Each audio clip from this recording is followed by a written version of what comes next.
Aí, muito bem.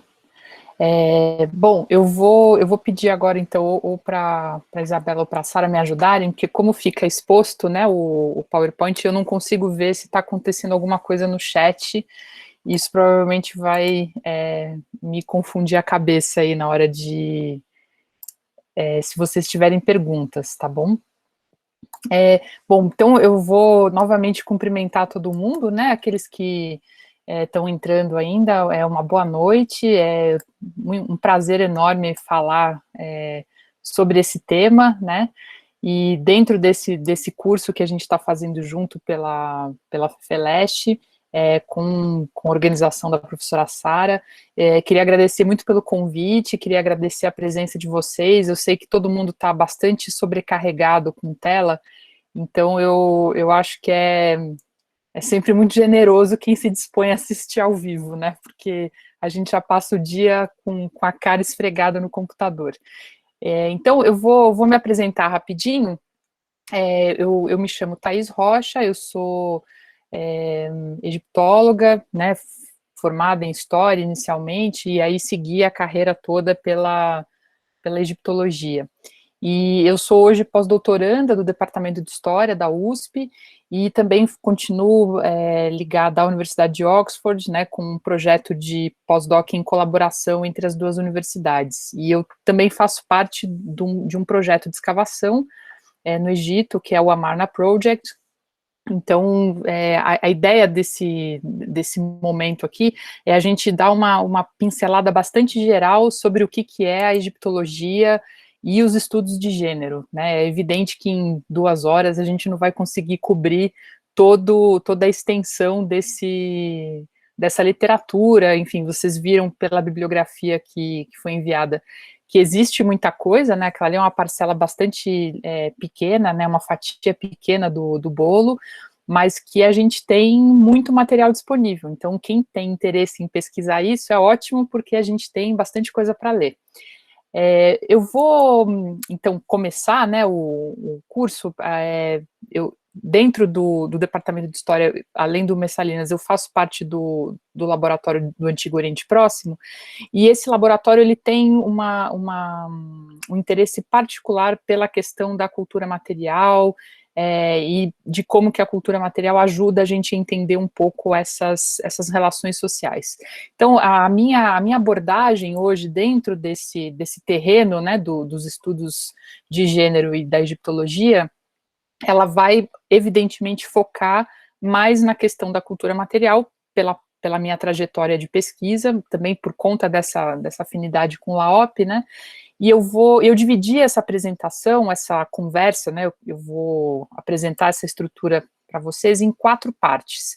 Então, a gente começa falando um pouco sobre o Egito Antigo, a ideia é situar cronologicamente, geograficamente, né, porque o Egito fica, assim, como eu digo, um grande meme, né, no nosso imaginário, e depois disso a gente começa falando, deixa eu deixar as pessoas entrarem aqui, a gente começa falando sobre as fontes egípcias, eu acho que é bastante importante a gente situar do ponto de vista metodológico, como que a gente trabalha com essas fontes, né, como que a egiptologia ela tem uma particularidade dentro dos estudos do mundo antigo.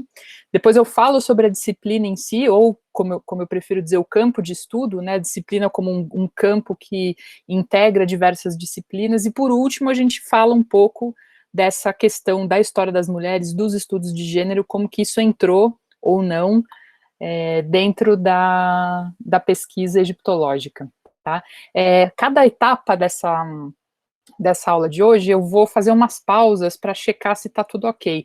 Então, por favor, se vocês tiverem questões, anotem, né? Eu planejei dessa forma só porque eu não consigo ver quem está entrando ou quem está digitando no chat. Tem mais uma pessoa querendo entrar? Vamos lá. E é isso.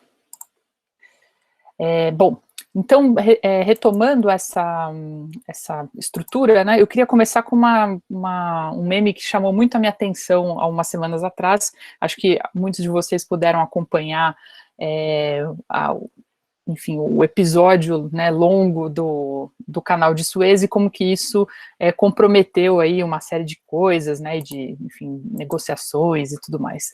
Meu ponto aqui é destacar nesse meme uma coisa que nós que trabalhamos com o Egito, a gente sempre enfrenta, né, as pessoas sempre vêm curiosíssimas e muito interessadas nesses grandes temas que a gente chama, né, então as pirâmides, a Cleópatra, o Tutancâmon, e a gente tem aí pelo menos 5.000 anos de história, para não dizer mais, que fica absolutamente negligenciado, e eu acho que isso é um dado muito interessante para a gente pensar a respeito, né, por que que isso se destaca e outras coisas não. Da mesma forma, quando a gente pensa a questão da história das mulheres, essa coleção importante que foi lançada pelo Georges Duby há um tempo atrás, e pela Michelle Perrault, né, cobrindo aí a história das mulheres no Ocidente, curiosamente o Egito não aparece, né, a história começa com o mundo grego, e claro que a gente ficou bastante chateado, né, porque como assim as egípcias não fazem parte não estão na história?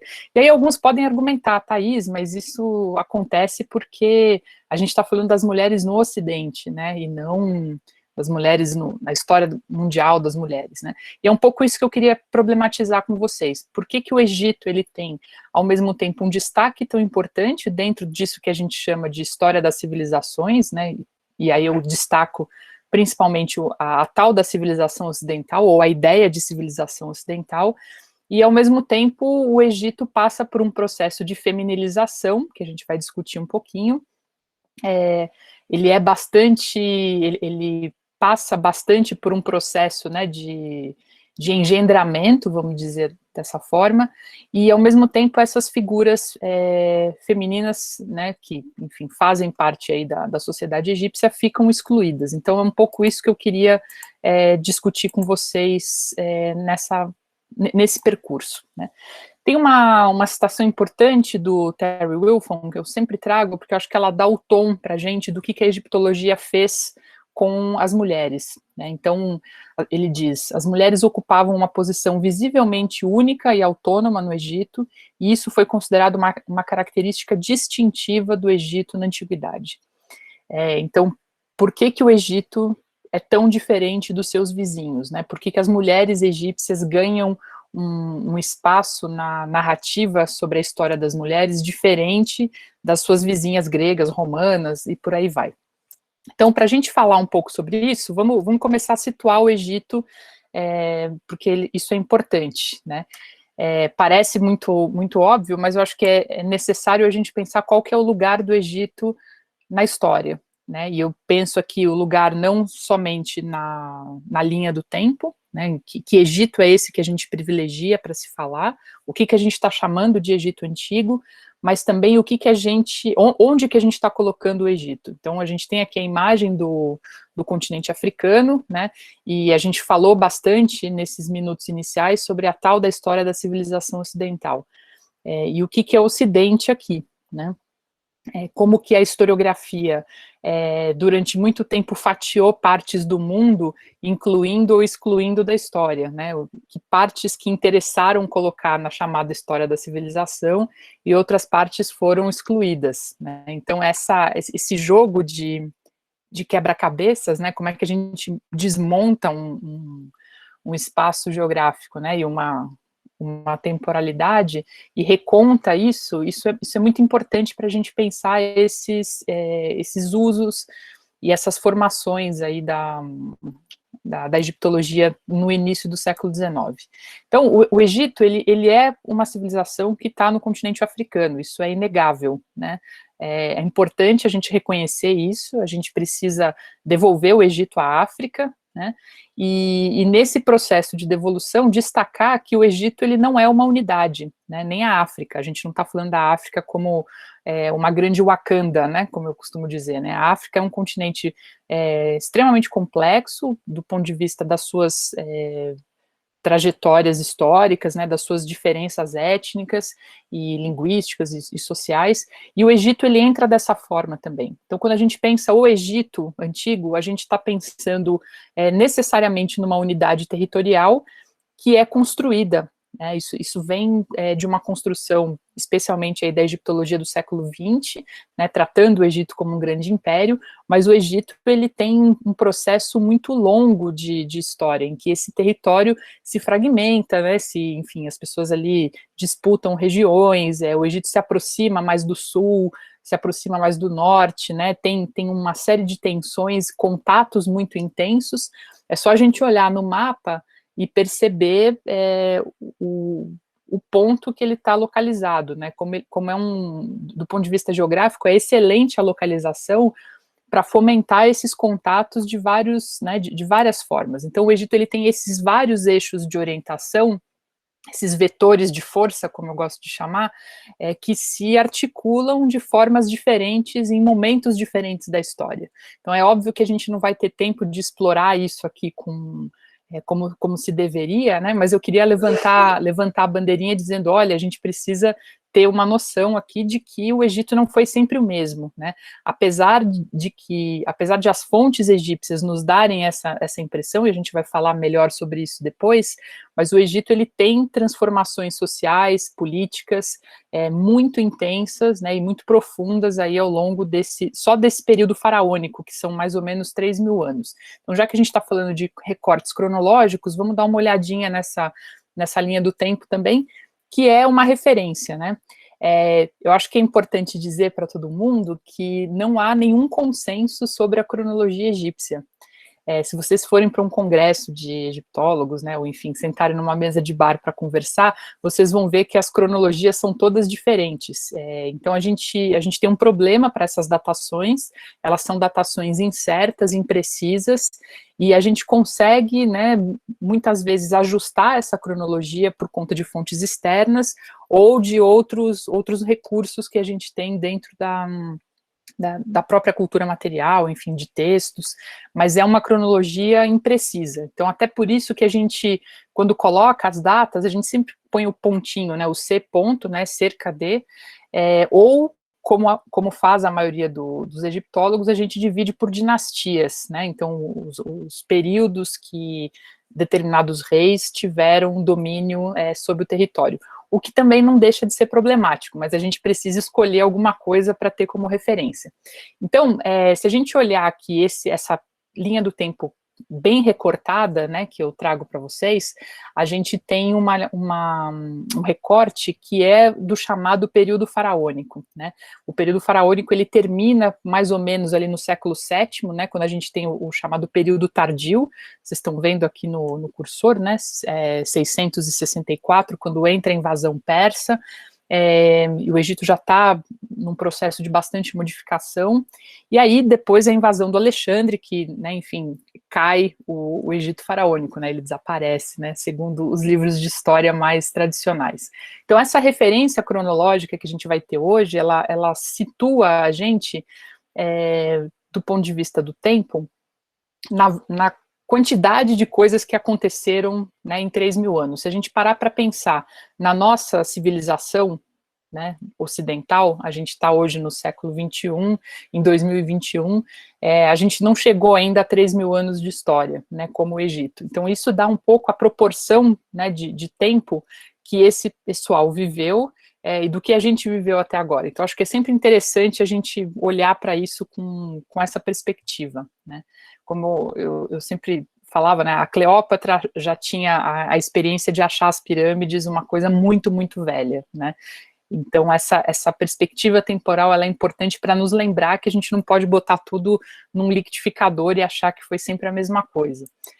Ao mesmo tempo, a gente tem nessa estrutura cronológica, né, do Egito, a gente entende que esses períodos, né, que acontecem na história antiga, são períodos que se sucedem. E isso, para fins didáticos, ajuda, né, num outro aspecto, isso atrapalha bastante, porque nos dá a impressão que essas populações não tinham contato. Então, naquele mapa que eu mostro para vocês, né, os eixos de força que a gente tem, é importante destacar como essas populações tinham contatos, né, como as noções de fronteiras eram muito distintas das fronteiras que a gente tem hoje, as pessoas circulavam de outra forma, né, o que nos tornava egípcios, gregos, romanos, é muito diferente do que nos torna brasileiros, norte-americanos, europeus, né, para pensar aí essas questões de identidades nacionais. Então, o ponto aqui é chamar a atenção de que o Egito, ele entra para a história da civilização ocidental numa posição de contribuidor. Isso aparece em diversos livros, né, especialmente nos livros didáticos, nos livros de divulgação, as contribuições do Egito para a nossa civilização. Se a gente olhar os documentários, por exemplo, nos canais pagos, eles destacam isso, né? Olha quantas coisas nós herdamos do Egito Antigo, né, o legado do Egito Antigo para a nossa história.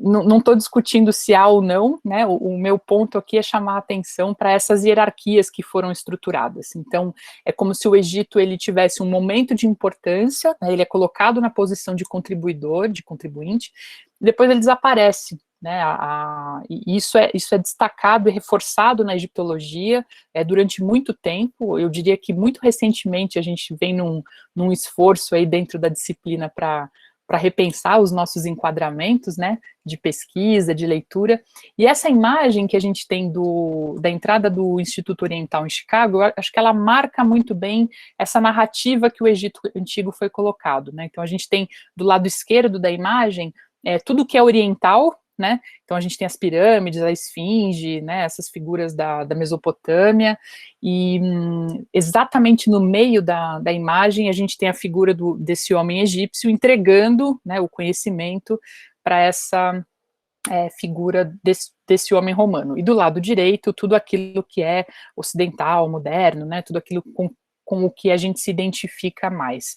Essas estruturas, elas são tão introjetadas na gente, isso é tão popular, que a gente tende a não questionar, a gente naturaliza essas situações, né, esses enquadramentos em que os povos antigos são colocados. E isso é importante para a gente poder começar a navegar para a questão do gênero, né, então para a gente começar a falar um pouco sobre as fontes egípcias. Até aqui tudo bem, pessoal? Porque eu não consigo ver ninguém. Sim? Tá bom, então vamos seguir. Bom, vamos falar agora um pouquinho sobre essas fontes egípcias, né, que é o nosso material digamos assim, a nossa matéria-prima de investigação. Quando a gente fala de Egito, né, eu não sei vocês, mas na época que eu dava aula para o ensino fundamental, era 90%, né, de respostas sempre as pirâmides, né, acho que o imaginário das pirâmides, ele tem muito apelo para a gente. E essa imagem das pirâmides, particularmente, é uma imagem bastante tendenciosa, fabricada, né, porque a gente vê uma paisagem isolada, né, absolutamente idílica, né, assim, fantasiosa, né, e acho que a gente precisa se perguntar onde é que estão as pessoas, né, eu não estou nem me referindo às pessoas, enfim, de antigamente, né, quer dizer, as pirâmides, elas estão no meio da cidade hoje, se vocês colocarem no Google, vocês vão ver, né, no meio daquela massa urbana, onde está o Cairo. Então, se a gente tem dificuldade de ver as pessoas hoje, né, no Egito, a gente tem essa imagem do Egito como um território vazio, né, onde estão ali apenas os monumentos, enfim, os templos, né, a vida dos reis, como eu digo, né, um grande cemitério a céu aberto, o que dirá a gente pensar nos povos do passado, né, como é que a gente enxerga essas populações no passado.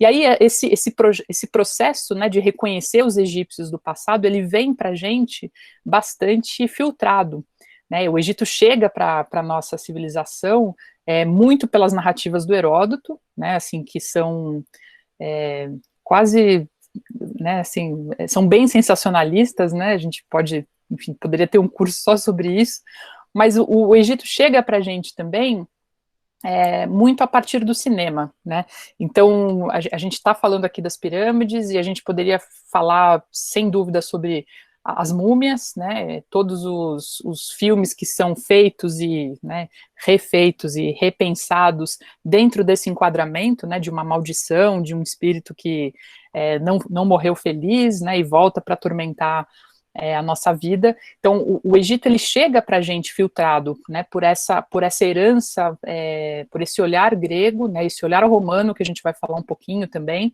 e muito filtrado pelo século XIX, e eu diria especialmente com destaque pela Inglaterra vitoriana, né. Importante lembrar que no século XIX, a Inglaterra vive aí uma experiência com o sobrenatural muito importante. A gente tem as grandes histórias de fantasmas sendo escritas, né, um interesse pelo sobrenatural via fenômenos espiritualistas, né, as mesas girantes e por aí vai. Para quem é de uma geração, né, mais antiga, isso chegou muito pelos filmes, né, como os filmes do Indiana Jones, né, que, enfim, colocam o Egito também no mesmo enquadramento de sensacionalismo, de fantasia, de fenômenos espirituais, né, e aí acho que é muito importante a gente pensar, né, o Egito como a terra dos mistérios, né, como algo que você não entende, você não alcança, né, que está além da sua compreensão, mas ele tem um outro veículo de entrada para a nossa sociedade, que é o texto bíblico, né.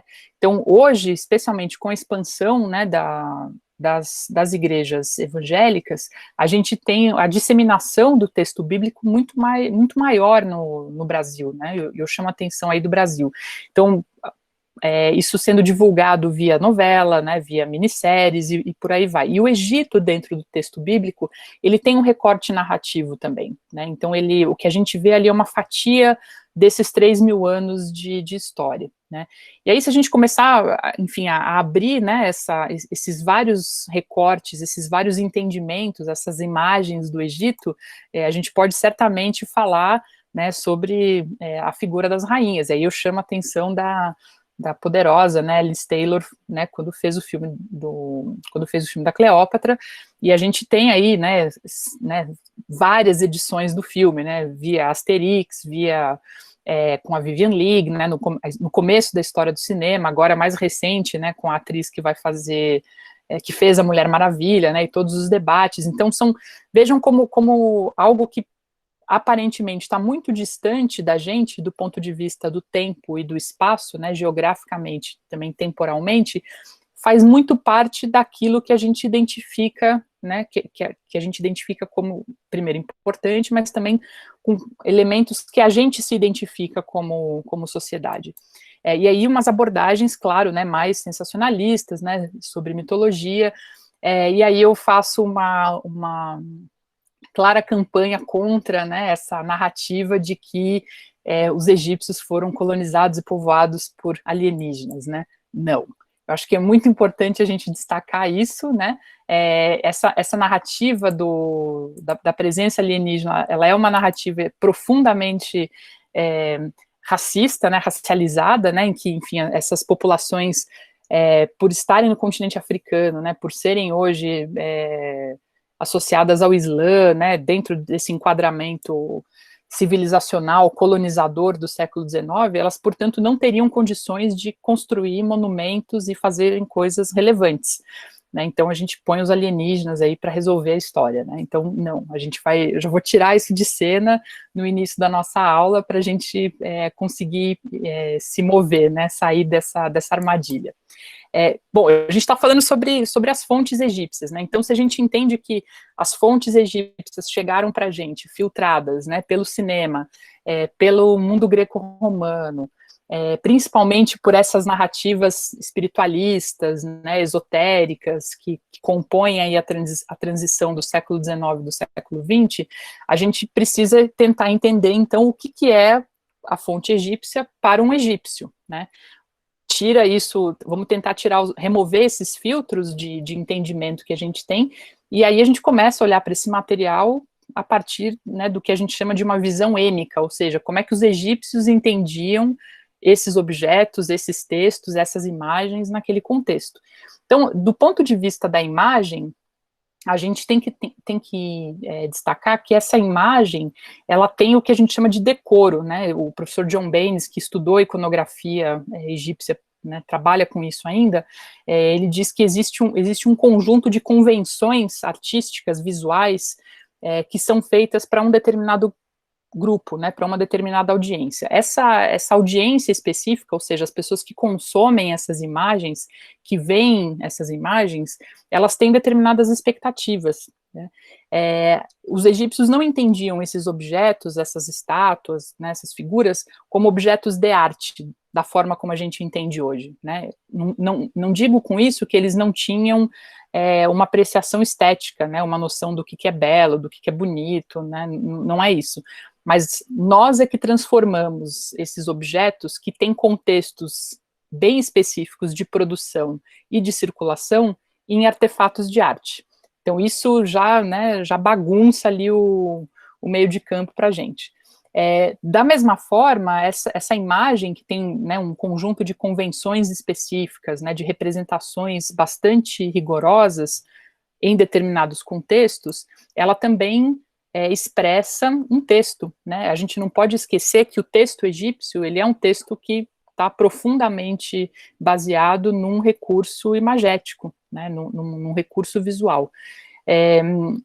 Tem material para vocês na bibliografia sobre isso, né, que discute essa relação de texto e imagem, como que a imagem sempre pode ser lida. Então, quem quer trabalhar com iconografia egípcia precisa aprender hieroglifo, né, tem que aprender, porque é a nossa matéria-prima de investigação. Então, esses textos egípcios que a gente tem acesso, né, nos seus diferentes contextos, seja ele num monumento, como aparece aqui, seja ele num papiro, seja ele num caixão, seja ele num caco de cerâmica, esse texto ele tinha também um ambiente de circulação bastante específico, né? Então a gente precisa sempre lembrar desses dois aspectos, né? O primeiro deles é o aspecto da produção, né? O contexto de produção desse conteúdo e o suporte material que apoia esse conteúdo. E, num segundo momento, para quem que esse objeto, esse texto é feito, né? Onde que isso vai circular? A gente sabe, pela egiptologia, que uma parcela muito pequena da população egípcia tinha acesso a esse letramento. A gente está falando aí, segundo, né, alguns egiptólogos, na casa de 1%, né, da população que era letrada. Então, a gente tem um grupo muito restrito, né, que era capaz de consumir esses materiais. E aí é interessante pensar, gente, porque se a gente está falando, né, de uma sociedade que viveu aí por pelo menos 3.000 anos só no período faraônico, a gente está estudando por essas fontes, né, por esses materiais que chegaram a nós, uma parcela muito pequena, né? Então a gente tem uma radiografia do Egito muito incompleta do ponto de vista da documentação histórica, apesar de existir uma documentação vastíssima, né? Mas o que ela nos traz é de uma parcela muito restrita da sociedade. Então, como é que a gente faz, né, a partir desses materiais, como é que a gente vê o gênero, né? Onde que a gente vê o gênero a partir daí? Eu acho que aí a gente começa a entrar, de fato, na questão dessa conversa. Então, a gente investiga isso, né, assim, muito genericamente, e eu coloco, assim, em 4 níveis, né? A gente tem o mundo divino, né, o registro, né, dos deuses, dessa religião, dessa experiência religiosa com o divino. A gente tem um registro da realeza, né, que é a documentação feita em grande parte nos monumentos, e uma outra parte que se desdobra nisso são documentos profundamente associados a grupos das elites, né? Eu coloco elites entre aspas, porque esse é um termo bastante problemático, a gente não vai poder entrar nele, mas a gente precisa só destacar que são grupos muito privilegiados, né, que podiam ter acesso não só ao letramento, mas que tiveram a oportunidade, por exemplo, e o favor, né, da realeza, de poder ter uma tumba sofisticada, puderam pagar por isso, né? A maior parte da população não teve o acesso a esse recurso. E aí a pergunta que a gente faz, portanto, né, como é que estão essas outras pessoas ali? Como é que a gente enxerga o gênero nas pessoas comuns, né? Dá para a gente pensar nisso, sei lá, para um recorte de idade, né, num recorte étnico, então essas pessoas sendo egípcias ou não? Dá para a gente pensar, por exemplo, na questão dos diferentes status, né? Como é que a gente vê isso? Então, eu vou trazer aqui alguns exemplos de coisas que a gente identifica nesses materiais, mas que são complexas da gente generalizar, né? Então, o primeiro ponto que eu acho que é fundamental para a gente entender é que o Egito opera com um sistema binário de gênero, né? Existe muito claro uma ideia de masculino e feminino, essas ideias, essas noções, elas aparecem de muitas formas, tanto nas representações dos deuses, como nos elementos da natureza, né? O Egito, digamos assim, o repertório visual egípcio, né, para a gente não falar em arte egípcia, ele é muito apoiado nos elementos da natureza, na paisagem, no mundo animal. Então essas noções, né, de dualidade, elas são essenciais para pensar o mundo egípcio naquela época.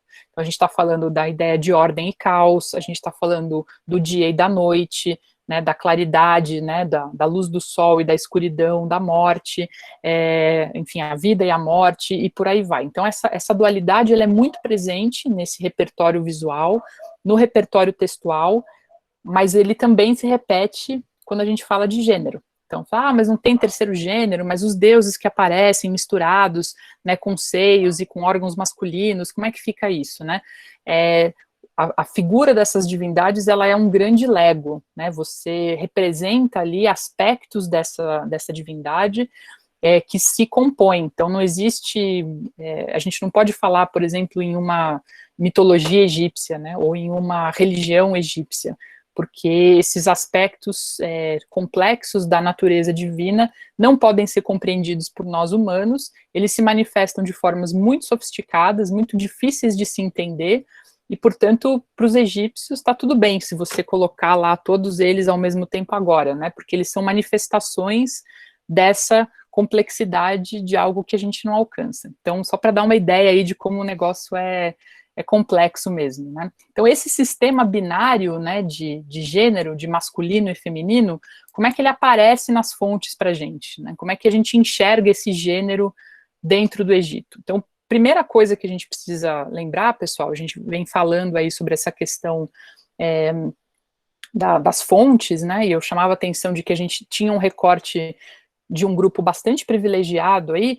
A maior parte das fontes que a gente tem vem de um contexto burocrático, né, eles vêm de uma burocracia do Estado faraônico, então gente que trabalha como escriba, como administrador, como contador, enfim, o sacerdote do templo, né, todos esses registros burocráticos, administrativos, eles são produzidos por homens, eles são ocupados por homens. Você tem mulheres ocupando postos importantes dentro da religião, sem dúvida, mas a maior parte do que chegou para nós vem dessa burocracia estatal, né?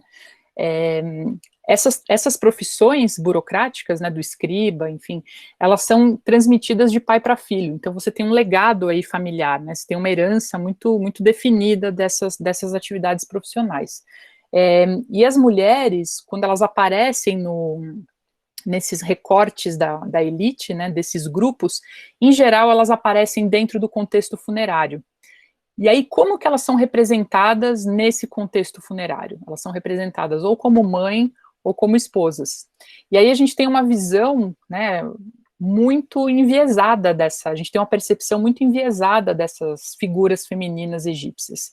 E isso a gente precisa desfazer. Então a gente olha, por exemplo, para uma estátua como essa, né, que é uma estátua do Reino Antigo, e a gente pode olhar para isso aqui, né, com uma forma desatenta e dizer assim, nossa, olha como os egípcios eram machistas, né, como eles colocam aqui o homem de pé poderoso, soberano, né, o pai, o chefe de família, e as mulheres ali, coitadinhas, né, a criança de pé do lado esquerdo, e a mulher submissa, ajoelhada, né, humilhada diante dele, explorada, né. Quer dizer, a gente poderia fazer uma leitura super, né, militante aqui dessa estatuária. E, na verdade, quando a gente olha para aquele aspecto que eu chamava atenção, né, que é um material que tem um contexto específico de produção e um contexto de circulação também específico, a gente está falando de um grupo privilegiado, né, de alguém que se representa como escriba, portanto, alguém que tem acesso às letras, existe uma convenção de representação, né? A figura masculina, ela é representada em tamanho maior, tradicionalmente, na arte egípcia, e as figuras femininas em tamanhos menores, né, não porque as mulheres sejam submissas ou, né, isso é uma convenção artística, a gente vai explorar isso um pouco melhor mais para frente, mas eu quero só chamar a atenção aqui, e o posicionamento dessa figura, né, da figura feminina ajoelhada, é justamente o sinal hieroglífico que a gente usa para designar uma mulher da elite. Então, se a gente não sabe disso, a gente pode criar uma fantasia sobre essa estátua, né, que não corresponde ao que ela gostaria de dizer, o que ela comunicava na época. Então, é isso que a gente precisa tentar desfazer quando a gente olha para esses materiais. Um outro ponto importante que a gente tem dentro para além do contexto funerário, são alguns materiais que foram encontrados importantíssimos na vila de Deir el-Medina. A vila de Deir el-Medina é uma vila trabalhadora de uma mão de obra profundamente especializada, é a mão de obra que vai trabalhar na construção das tumbas do Vale dos Reis, e é um grupo mantido pelo Estado, então eles recebem pagamentos regulares, né, para fazer esses materiais. A maior parte deles provavelmente sabia ler e escrever. Então, assim, a gente está falando de uma turma muito, muito privilegiada, né, de um pessoal que tinha acesso, não precisava se preocupar se ia comer ou não, porque o faraó garantia que eles recebessem periodicamente esses suprimentos, né, água, alimento, equipamento, etc.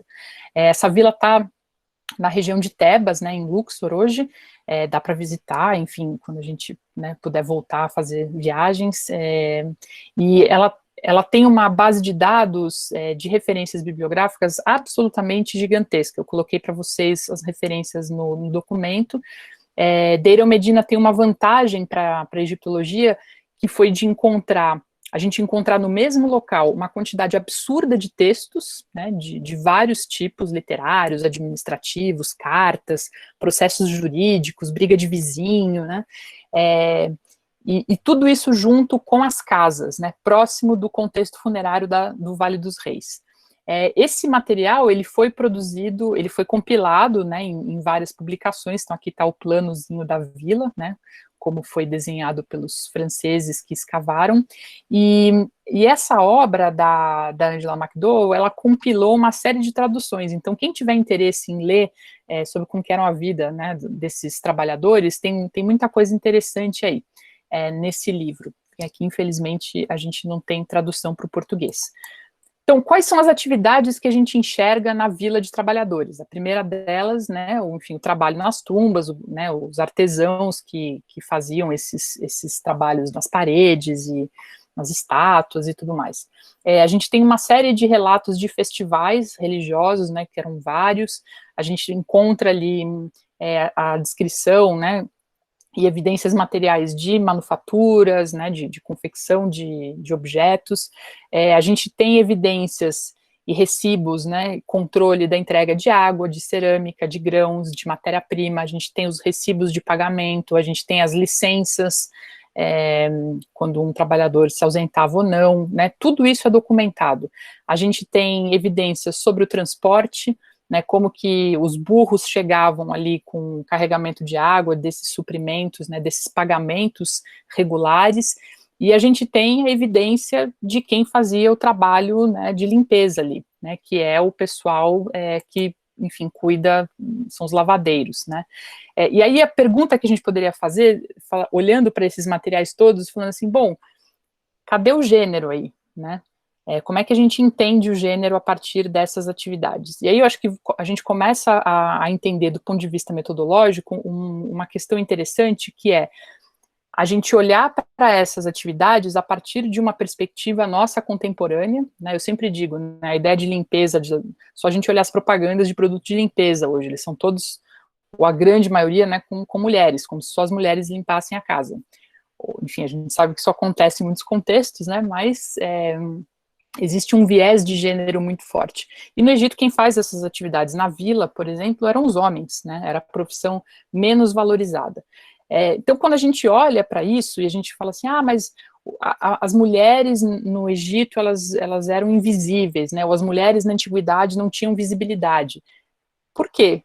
A gente está procurando o quê? A gente está olhando que tipo de documento histórico, né? Que tipo de narrativa a gente está buscando. Então, se a gente olha, por exemplo, para o contexto funerário, e a gente enxerga ali que mulheres só aparecem como mães e esposas, isso não significa dizer que as únicas opções das mulheres no Egito eram mães e esposas, né?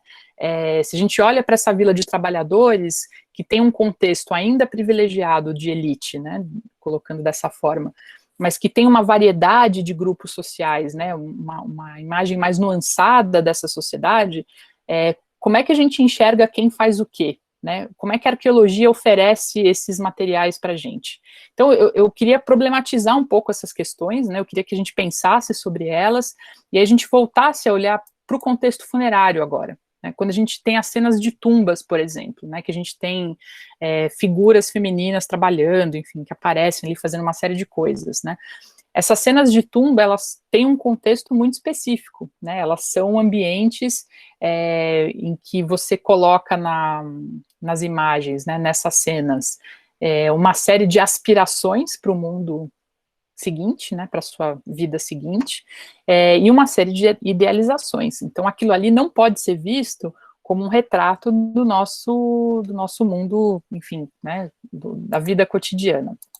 O que eu quero chamar atenção aqui nesse olhar muito rápido, né, muito flash, assim, para o contexto funerário. As cenas que aparecem nas tumbas, elas têm um padrão. Em geral, elas vão ter cenas de oferendas, elas vão ter cenas de rituais funerários, elas vão falar da biografia do morto, né, enfim, de quem está ali enterrado.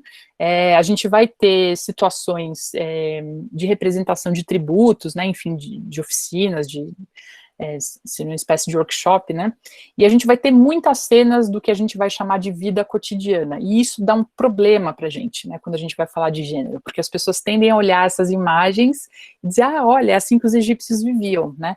É quase como a gente olhar a revista Caras e falar, nossa, todo mundo no Brasil vivia assim, que maravilha, né? A gente sabe que não é isso, né? Aquilo ali é uma montagem, uma idealização, uma aspiração, e a gente sabe que a maior parte da população não vive desse jeito. Então, é a mesma coisa, esse processo com as tumbas. Isso aparece nos textos funerários também, né? Eu trouxe aqui um exemplo de duas cenas do livro dos mortos, né, que aparecem, são dois papiros diferentes. Então, a gente tem o papiro com a mesma cena para uma mulher e a mesma cena para um homem. Né? Então, isso é um pouco para bagunçar a cabeça aqui, dizer, bom, mas então a gente está falando, homens e mulheres fazem a mesma coisa? A gente está falando de um contexto muito específico aqui, né, que é esse trajeto do sujeito, né, no pós-vida, até chegar finalmente aí ao campo de juncos, né, vou fazer uma simplificação, uma espécie de paraíso, né, do além-vida. Então, a gente tem que reforçar esses elementos, né, de contexto e produção, e para quem que essa audiência está conversando, né. Ao mesmo tempo, a gente tem nessa estatuária, como eu dizia para vocês, né, nessas convenções, uma série de recomendações. Então, esse material que a gente encontra, né, nas estátuas, eles também são, em muitos sentidos, representações de aspirações sociais, né? Então a gente sabe que as mulheres egípcias não eram metade do tamanho dos maridos, né? Aquilo ali é uma forma de expressar uma convenção social em que o marido deve ser visto como chefe da família. Isso acontece sempre? A gente sabe que não, né? Apesar de você ter muito claro em alguns documentos, né, de que o marido que deve fazer isso ou aquilo, a situação de vida dessas pessoas, como é a nossa hoje, né, nos prova que a realidade nem sempre é da forma como a gente idealiza.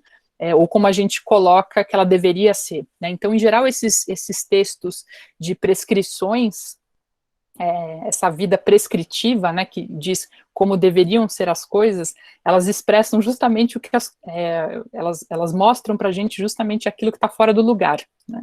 Então eu trouxe aqui um contraponto interessante para a gente olhar, uma estátua, né, desse casal, que enfim, clássico modelo de um casal, né, bastante privilegiado da sociedade egípcia.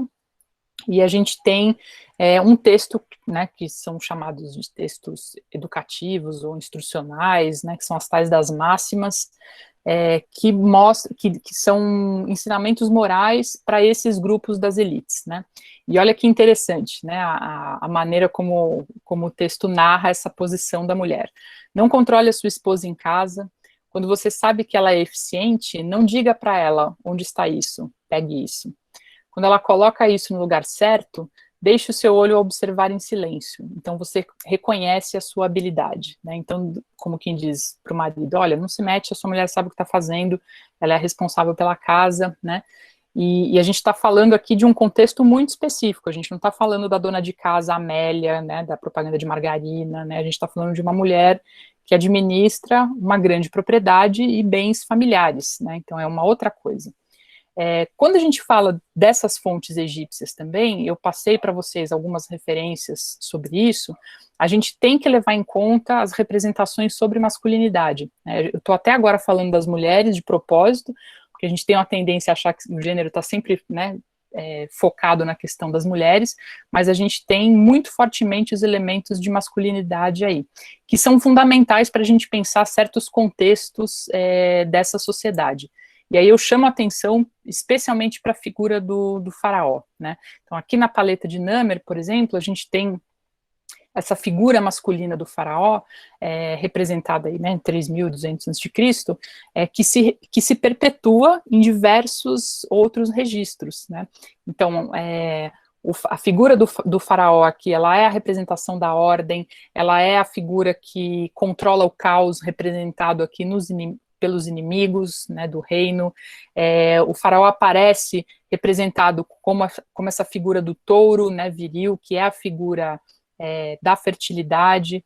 A fertilidade no Egito, ela é um elemento masculino por definição, né, acho que aí a gente tem um contraponto em relação às figuras, né, das deusas e figuras femininas de povos vizinhos, mas a fertilidade é um atributo masculino por excelência, né? Então a gente está falando de virilidade, de força física, de fertilidade, e isso aparece ao longo da história egípcia em vários registros, né? Então tem essa imagem aqui do lado direito, né, a figura do deus Min, que tinha, né, muito provavelmente um falo ereto, né, vocês veem aqui a figura, a representação dele, né, nessa outra imagem, e essa figura está toda marcada com esses buraquinhos de pedra, né, que provavelmente as pessoas vinham esfregar alguma coisa ali, né, pedra, tal, tomavam isso, né, acreditando que ficariam férteis, né, que teriam filhos e tudo mais. Então, vocês vejam como o Egito, no certo sentido, inverte o nosso polo aqui de representação. E aí, esse estudo sobre a masculinidade, ele é fundamental até para a gente entender que modelo de feminino é esse que a gente está falando, né? Você não consegue entender uma coisa sem a outra, né? O gênero, ele coloca isso muito em destaque. A gente precisa destacar e reforçar esse aspecto relacional. Eu volto, portanto, àquela frase do início, né, que a gente começou discutindo na aula de hoje, né? Como é que essas figuras femininas são tão distintas, né? São tão especiais? Por que o Egito tem as figuras de mulheres tão diferentes das suas vizinhas, né? A gente poderia começar a pensar, por exemplo, pelas figuras de poder, né? Eu trouxe aqui 3 casos clássicos de figuras famosas para nós, né? São famosas para nós. Que é a Hatshepsut, né, a Nefertiti e a Cleópatra VII, e, enfim, que a egiptologia deu um destaque absurdo, né, para essas 3 figuras femininas, que têm histórias muito distintas e, num certo sentido, problemas diferentes também, né, em termos de documentação. A gente vai falar um pouquinho disso mais para frente. Então, a gente pode pensar, bom, então, será que as egípcias eram tão diferentes assim, porque elas tiveram, né, tiveram rainhas, houve figuras femininas no poder, as egípcias tinham mais liberdade em relação às outras mulheres, por exemplo, elas podiam se representar na corte sem os maridos, elas podiam ter herança, elas podiam pedir divórcio, sim, tudo isso, né? Mas o que torna essa figura feminina egípcia tão importante, né?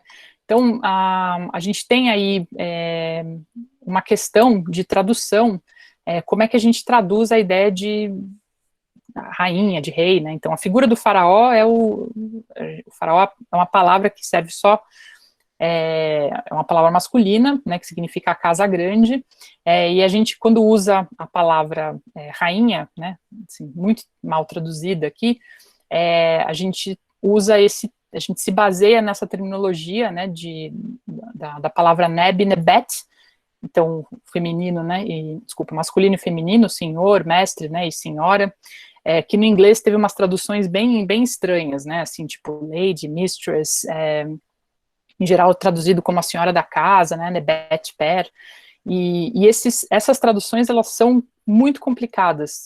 Por que eu estou chamando a atenção disso? Porque a gente não consegue encontrar no nosso repertório linguístico uma palavra equivalente para traduzir uma figura feminina com poder, né? A gente não consegue. Rainha não é a mesma coisa, né? Porque existem mulheres que têm o título de Nebet, né? Que vou colocar aqui de senhora, em outras situações, né? Que não são rainhas, e a gente fica com essa obsessão quase, né? Pelas figuras de poder. Então, por que se falar sempre né, da Nefertiti, da Cleópatra, da Hatshepsut, né? Elas não são legais? Elas são legais, elas são interessantes, mas acho que isso mostra muito mais um problema da nossa sociedade do que necessariamente dos antigos egípcios, né? Acho que isso é importante da gente refletir. Por exemplo, quando a gente pensa como é que uma série, né, sobre a realeza faz tanto sucesso ainda hoje, né?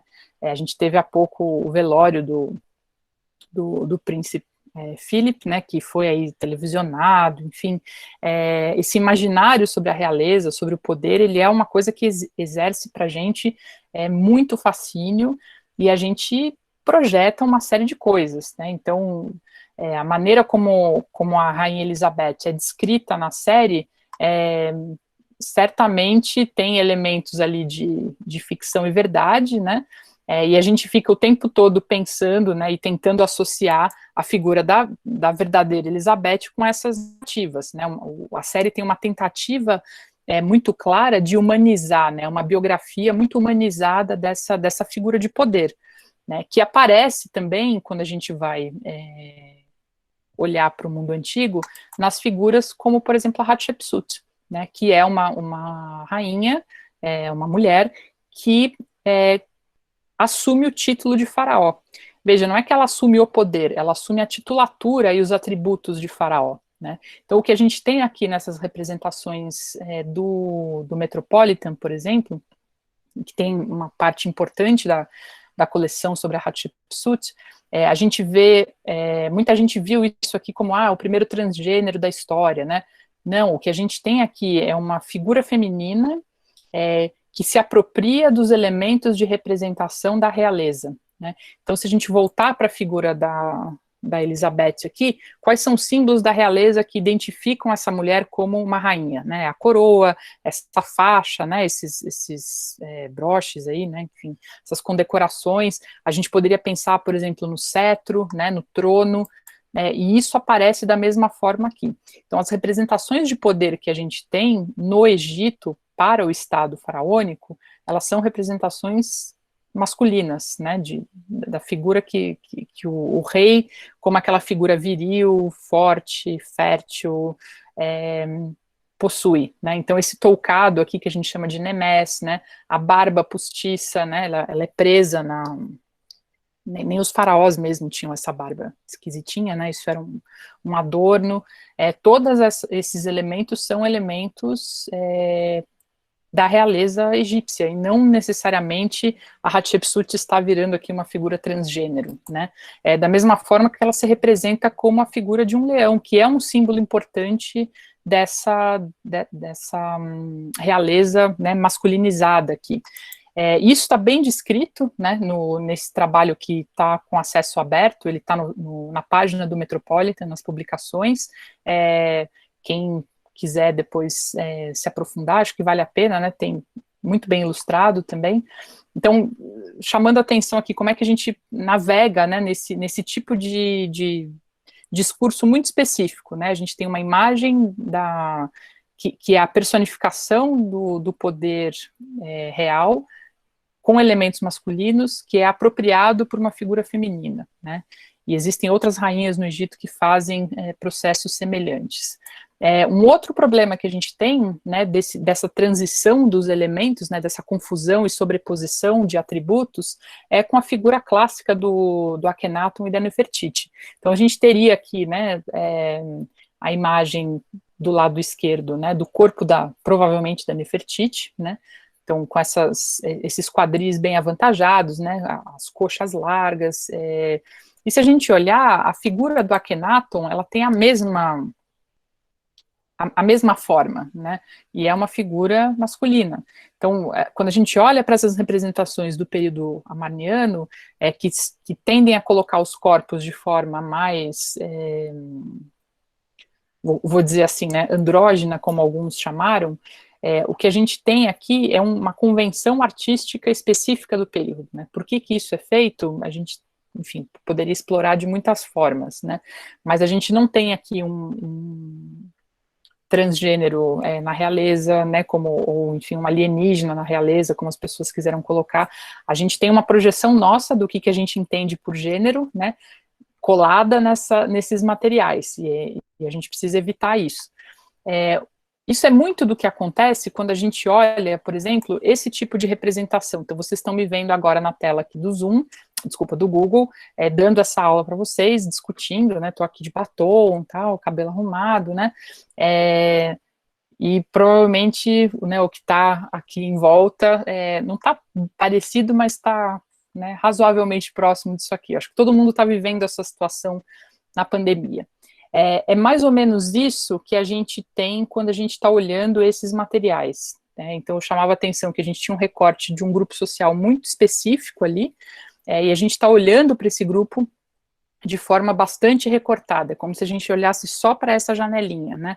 Essa é a maneira como essas pessoas escolheram se representar para um determinado objetivo, num determinado contexto, né? E aí, claro que a gente precisa abrir e dilatar essa percepção para outros aspectos. A gente tem outros objetos egípcios que nos dão muito mais liberdade de representação, muito mais, digamos, esquisitos, né, se a gente for pensar, né, fora desses padrões rigidamente egípcios como a gente tem visto até agora, que é o caso, por exemplo, desse óstraco, né, desse pedaço de cerâmica com essa representação dessa dançarina, né, então a gente, a convenção, né, de representação imagética nos dá muito mais liberdade de representar os corpos humanos quando eles não fazem parte do registro oficial da realeza e do mundo divino. Então, quando a gente olha as imagens egípcias, elas parecem sempre todas iguais, né, todos 3.000 anos, tudo igual. Na verdade, o que a gente está olhando ali certamente é de um contexto mais conservador, que corresponde à divindade e à realeza, que devem ser representados de forma mais conservadora, porque, enfim, é o que representaria a estabilidade, né, a ordem, e a gente tem tudo aquilo que é mais próximo dos humanos, né, daquilo que é menos relevante na hierarquia, tem muito mais liberdade de expressão, né, como a gente tem essa imagem, ou, por exemplo, algumas cenas de tumba, né, em que a gente tem figuras representadas de costas, e não naquela posição tradicional de perfil que a gente tem de muitas figuras. O caso clássico, por exemplo, das musicistas da tumba do Nebamun, que estão no Museu Britânico, em que várias delas são representadas com o rosto de frente, né? Então, é um pouco olhar para esse material, tentando entender quem são essas pessoas e em que contexto, né? A gente tem aqui representações muito específicas de cenas idealizadas, né, de aspirações sociais, que não necessariamente correspondem ao nosso dia a dia. É quase como se a gente estivesse imaginando, né, olhar para as pessoas pelas mídias sociais, né, o que a gente põe, as nossas fotos, né, no Instagram, LinkedIn, né, etc., são muito diferentes, né, e a gente sempre capricha na imagem para ter uns coraçõezinhos, né, uns likes, para a gente parecer bem, que é muito o que os egípcios fizeram nesse processo, tá? Até aqui, antes da gente passar para a próxima etapa, tá tudo bem? Deixa eu olhar. Agora eu consigo ver o chat. Tudo certo? Tá. Imagina o pessoal do futuro estudando a gente. Pois é, eu tenho pena. Mas vamos em frente, né? Bom, então, gente, eu vou entrar, a gente falou muito rapidamente, né, sobre essas fontes egípcias, e eu vou agora apresentar um pouco como é que a egiptologia cuidou disso, né, acho que a gente precisa entender um pouco a história da disciplina aí. Então, vou passar rapidinho alguns pontos, né, só para a gente situar essas discussões. A egiptologia, ela começa quase que oficialmente com a viagem do Napoleão, a expedição francesa na Síria, entre 1798 e 1801. Então, existia um projeto do governo francês de anexar o Egito, né, e não era só do ponto de vista político, né, de boicotar o caminho dos ingleses ali para as Índias, mas também de se apossar, né, do Egito como parte da história, né, existia um projeto intelectual de cobiça mesmo do Egito, desde a Revolução Francesa e tudo mais. Então, isso estava na agenda deles, né. Quando Napoleão chega no Egito, ele não chega no Egito assim como quem vai fazer turismo, né. O processo todo de chegada, né, da expedição, ela leva muita gente, né, o Napoleão leva centenas de pessoas, enfim, cientistas, estudiosos, para acompanhá-lo nessa missão. Então, existia, claro, ali uma agenda de investigação sistemática desse passado egípcio, né, que na época estava na mão dos otomanos. A egiptologia, ela começa oficialmente na história ocidental, olha que ironia, né, com a tradução da Pedra de Roseta, que foi feita muitos anos depois, em 1822, pelo Champollion. E esse processo de inaugurar uma nova disciplina, né, a egiptologia, ela nasce dentro de um interesse muito específico das línguas orientais. Então, as disciplinas orientalistas que estudavam, na época, né, o hebraico, o chinês, o japonês, né, enfim, todas essas coisas, as línguas que estavam do lado de lá, né, no leste, né, no oriente, o Egito entra nesse pacote, junto com a antiga Mesopotâmia, né, enfim, os assírios, o acadiano e por aí vai. Então, esse interesse específico sobre o Egito, ele nasce dentro de um recorte profundamente colonial, profundamente violento, né, de saque, de aquisição material, né, desses objetos levados para a Europa, né, para todos os museus e para o mundo, né, isso chega no Brasil, isso chega nos Estados Unidos e em outros países da América Latina também, e dentro de uma narrativa bastante filológica, né, bastante específica da história dessas populações. A gente precisa entender aí, né, o processo de formação desse campo de pesquisa dentro dos museus, ou por meio dos museus. Então, os museus, e aí eu destaco especialmente o Museu Britânico, ele tem um papel fundamental em dar uma forma para o Egito. Então, se a gente olha a figura essa entrada do Museu Britânico, ele tem todo aquele formato das colunas gregas, né? Ele é um museu que conta a história do Ocidente, né, a história do mundo ocidental, cujo ápice da civilização é a Inglaterra, né, o Império Britânico no século XIX. Essa narrativa de trás ali das galerias. Quando os objetos egípcios entram nesse escopo, ninguém sabia traduzir, né? Apesar do Champollion ter decifrado a Pedra de Roseta em 1822, a tradução dos textos egípcios só começa a chegar de forma sistemática, né, para a comunidade científica a partir do século XX. E muita água rola aí, né? As escavações estão acontecendo, as pesquisas sobre esses artefatos estão acontecendo e as pessoas não estavam apropriadas ainda de um Egito científico. Então, a gente tem uma margem aí enorme para fantasias populares, né, que a gente já até falou de algumas, né, os alienígenas, enfim, né, as maldições de múmias, etc.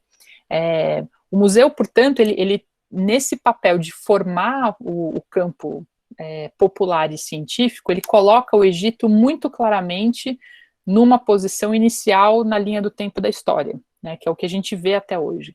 Então, tudo começou no Egito, tudo chegou para nós graças ao Egito, porque ele foi dominado depois por povos melhores e mais interessantes, né? Mas, ao mesmo tempo, existia um processo de identificação muito grande desses impérios europeus com as figuras de autoridade, né, a monumentalidade, a grandeza e a riqueza desse Estado faraônico.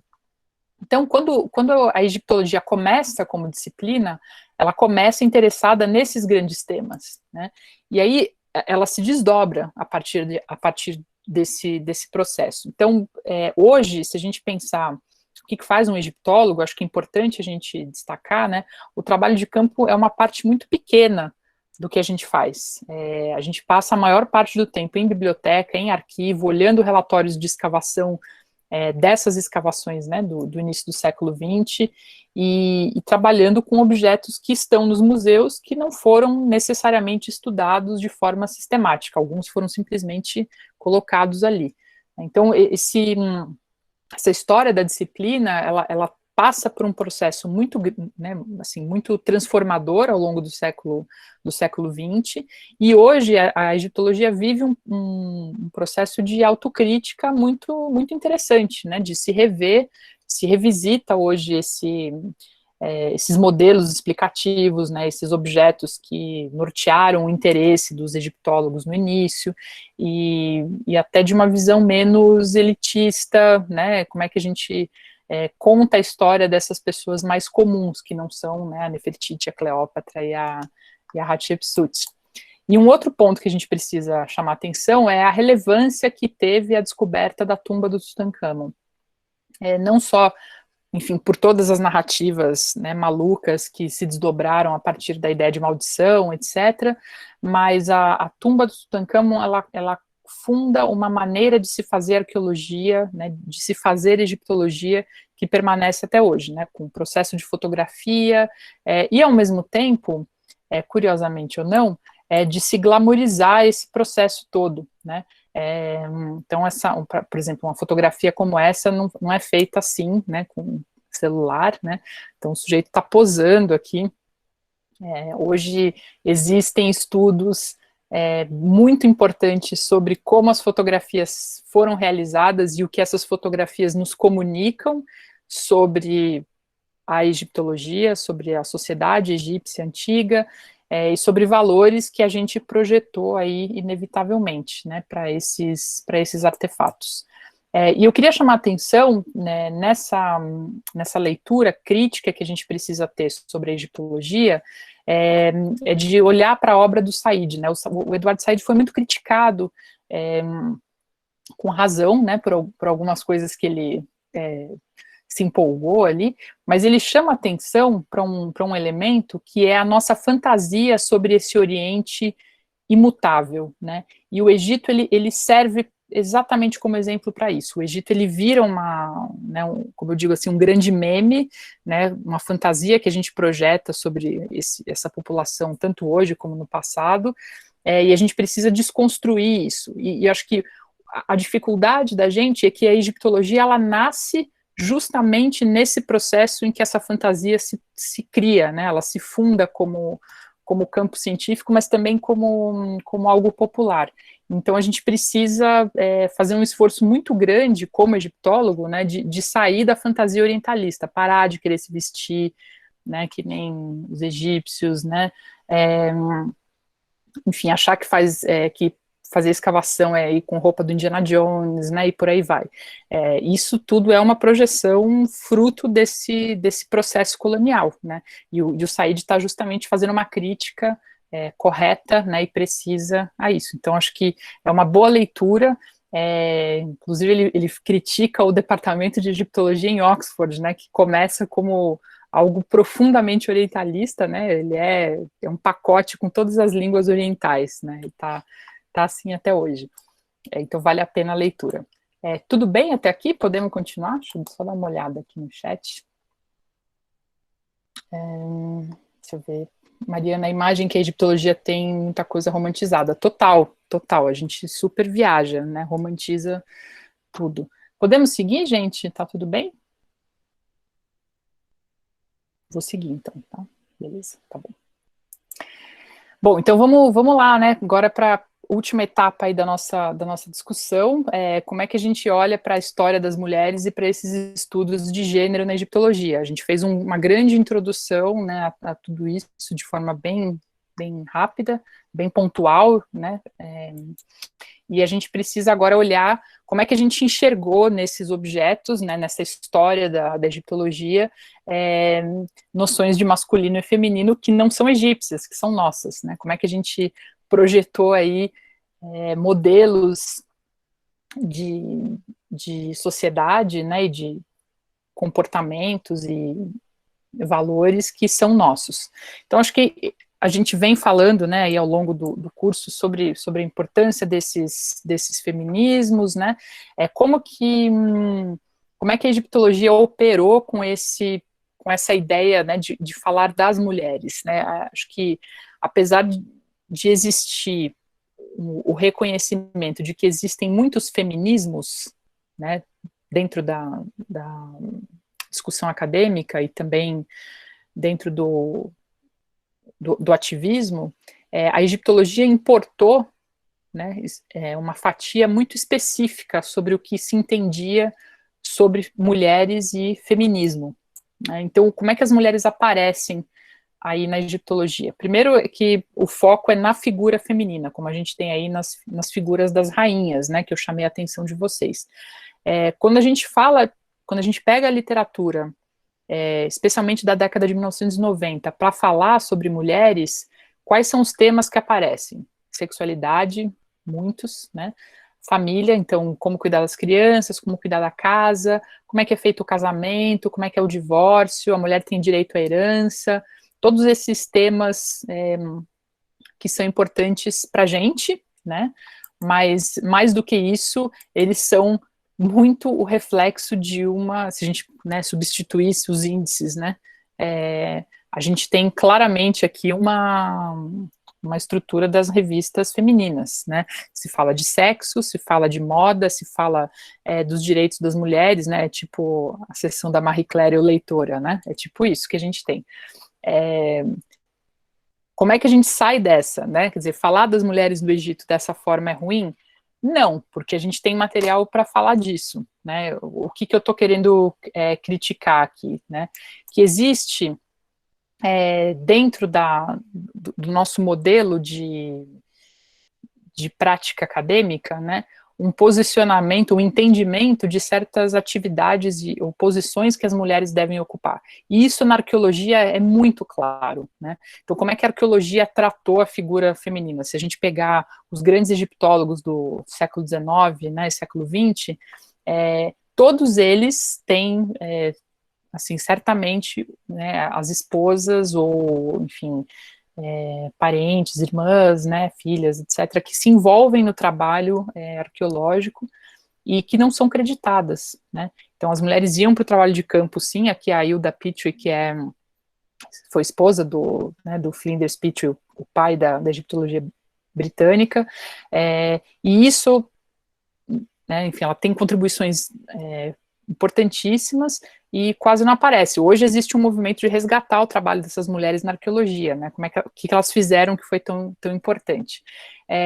No entanto, esse resgate da participação intelectual, né, produtiva dessas mulheres, ela está subordinada hoje ainda a um modelo de autoridade acadêmica. Então, a gente tem muitas mulheres trabalhando na egiptologia, muitas mulheres trabalhando na arqueologia, pouquíssimas ocupam as posições de professores titulares, né?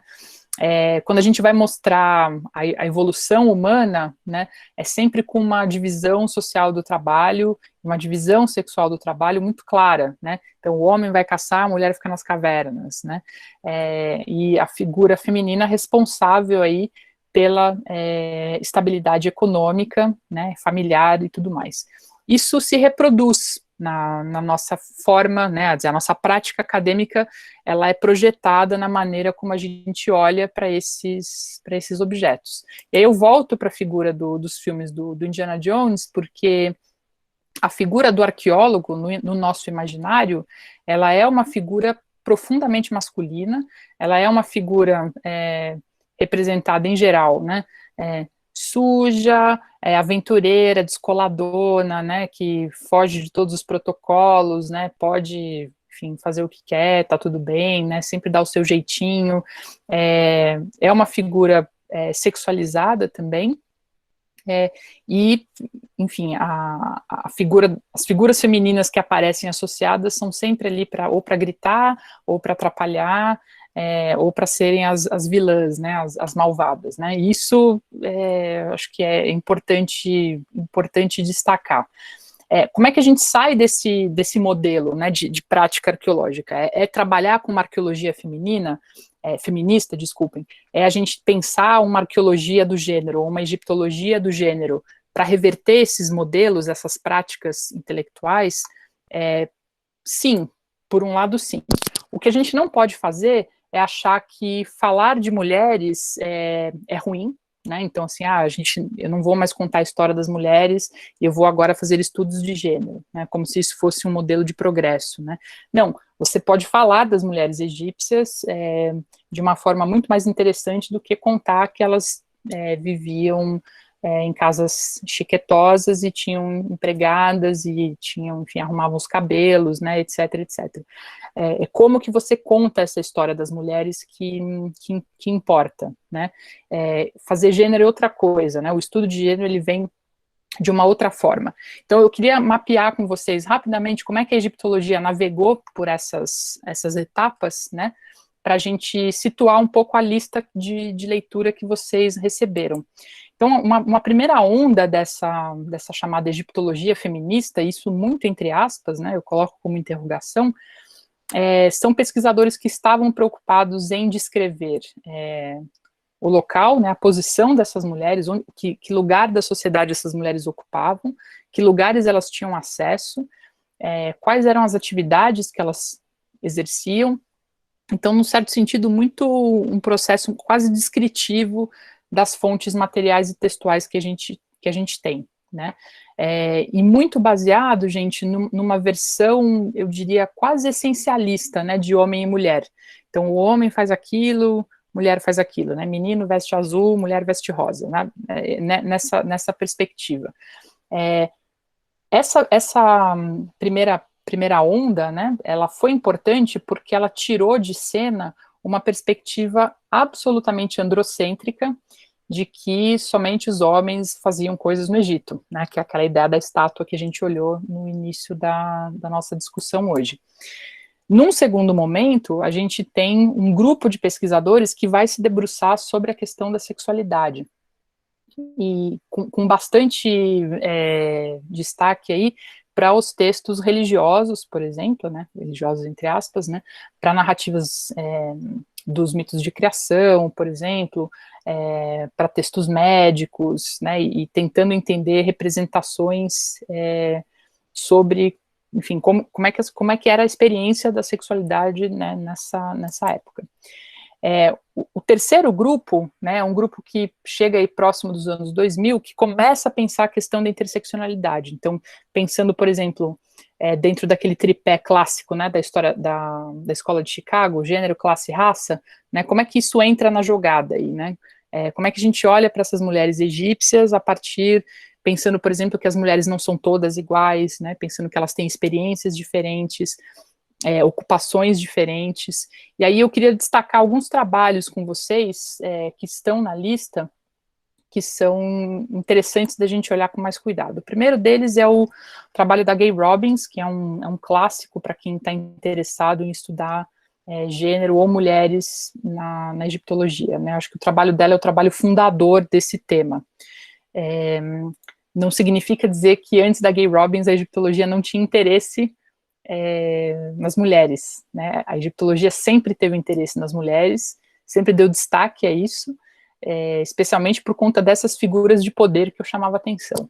Mas o trabalho da Gay Robbins, ela tem uma formação muito interessante na história da arte, ela escreve muito sobre arte egípcia, e ela vai discutir essa ideia de essa categoria mulheres de uma forma muito, muito sistematizada. Então ela explora as representações de feminino, por exemplo, na realeza, na maternidade, enfim, tanto das deusas como das mulheres, né, das humanas, e ela explora esses elementos visuais. Então é um trabalho de fôlego, ela tem bastante publicação e recomendo muitíssimo essa leitura. Um outro autor importante, o professor Dominique Montserrat, foi um dos primeiros a trabalhar com essa questão da sexualidade de forma sistemática, né? E ele vai estudar, por exemplo, isso no período greco-romano, um livro importante, e depois ele faz uma série de estudos sobre as representações do Akhenaton, né? Inclusive discutindo essas fantasias aí sobre alienígenas, né? E pensando a figura do Akhenaton como uma figura andrógena. Então é um trabalho que eu diria assim, né, se debruça com força aí sobre o tema, né, falando muito sobre fontes diferentes. Mas acho que vale destacar especialmente o trabalho da Lynn Maskell.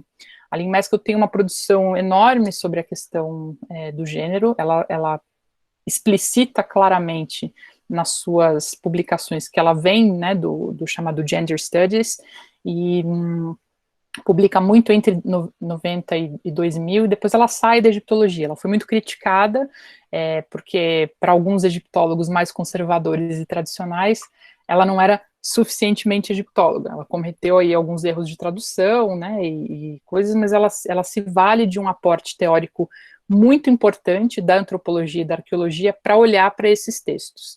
Então, a produção dela é relevante, é uma produção cuidadosa, ela investiga esses materiais a partir de questões que os egiptólogos não fizeram, né?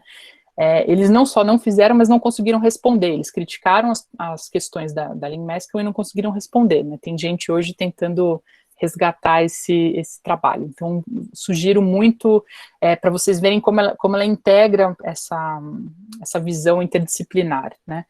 E a gente está falando sobre masculinidade, é importante falar sobre o trabalho do professor Richard Parkinson, está em Oxford, que também trabalha com história da arte, estudou as tumbas, as imagens do Nebamun, né, que eu mostrei para vocês, mas que trabalha principalmente com textos literários, e que estuda essas representações de masculinidade, tanto na literatura quanto na arte. E aí, esse percurso que eu fiz aqui, muito rápido, né, para mostrar essas frentes de investigação, mostrando para vocês que essa literatura ela não está em oposição, né?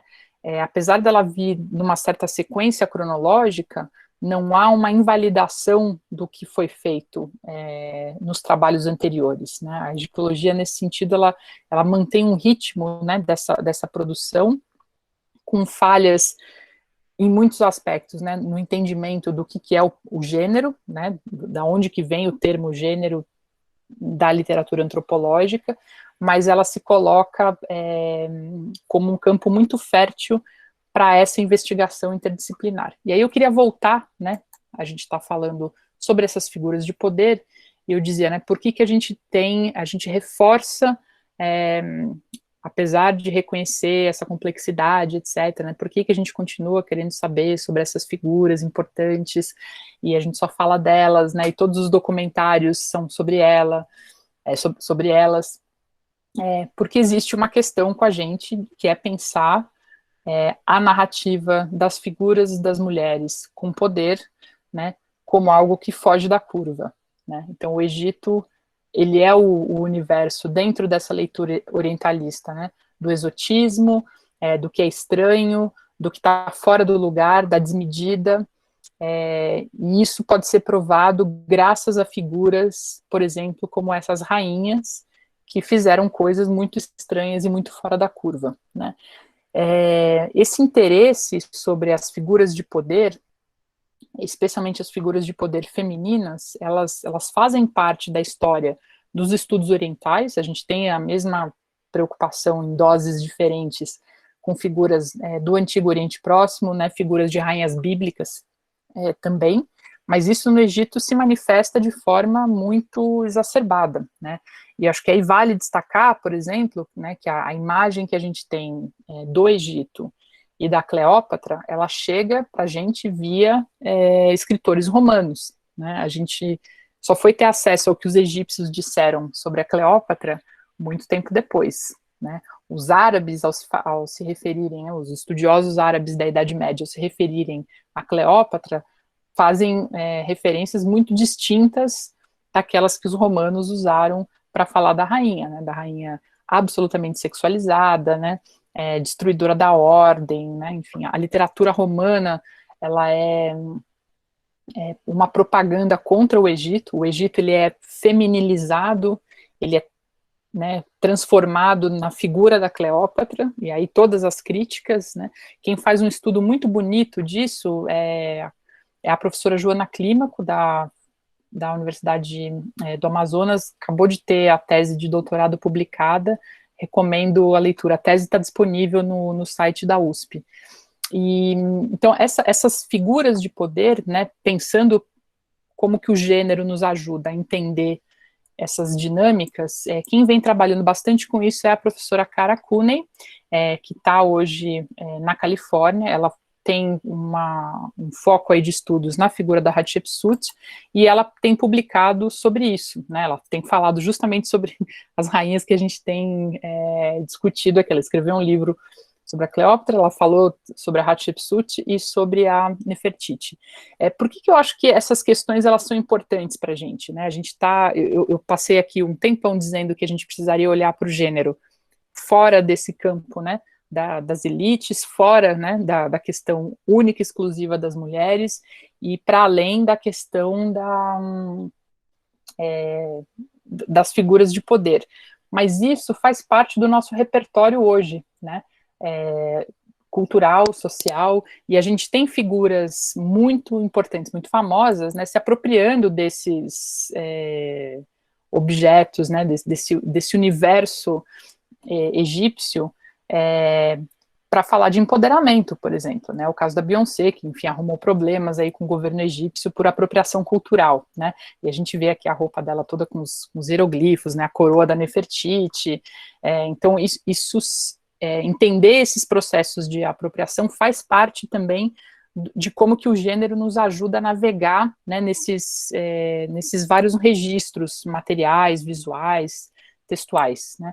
A gente teve uma campanha importante da Vogue recentemente também, na mesma pegada, né, se apropriando aí dos elementos egípcios, né. Então aqui o Egito como o Egito negro, né, a figura do busto da Nefertiti, né, também negro, e ao mesmo tempo essas referências à iconografia egípcia tradicional, que, enfim, apareceu também numa outra campanha da Vogue, né, com a figura da Rihanna, e na Vogue árabe ela foi absolutamente detonada, né, os caras, poxa, mas não tinha ninguém aqui para representar uma egípcia como a Nefertiti, né, por que escolheram uma norte-americana, né, que nada tem a ver com o nosso background aí, cultural, histórico e tudo mais. Então, tô mostrando isso para a gente perceber como essas coisas ainda, né, existem, elas são tensas e elas precisam ser observadas justamente nas suas tensões. Mais do que dizer que a Rihanna ou a Beyoncé estão certas ou erradas, né, me interessa aqui, me interessa observar que tipo de coisas elas acionam, que tipo de forças elas acionam, né, de usos desse passado, de apropriações específicas de figuras femininas, né, e como é que isso chega para diferentes públicos. E aí eu acho que é importante a gente olhar que a nossa postura como pesquisador nesse sentido, ela não está neutra, né, a gente tem uma posição que, enfim, o nosso legado aí histórico, social, mas ele também responde a essa realidade. Hoje, se a gente olhar, né, para essa egiptologia dentro do recorte dos estudos de gênero, dá para a gente pensar numa quarta onda, né?